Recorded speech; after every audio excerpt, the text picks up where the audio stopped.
A bill to abolish the death penalty in Missouri is back after years of being ignored, and faith leaders are at the forefront. Our Missouri Capitol reporter Hannah Falcon has more.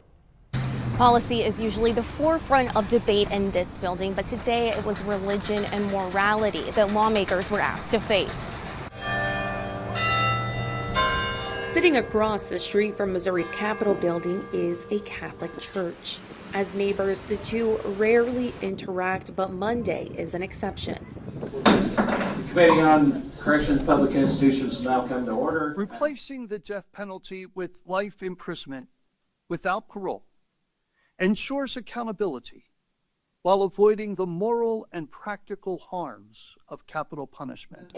Most Reverend Mitchell Thomas Rosinski, the highest-ranking Catholic leader in Missouri, is showing his support for a bill to abolish the death penalty. Because each one is given the dignity that God has given to us, and each one is given the capacity to come to repentance and to ask forgiveness from God. He's joined by both Republican and Democratic lawmakers. The state should lead by example and demonstrate that justice should not be driven by revenge. But when it's that personal to you, it's not just policy.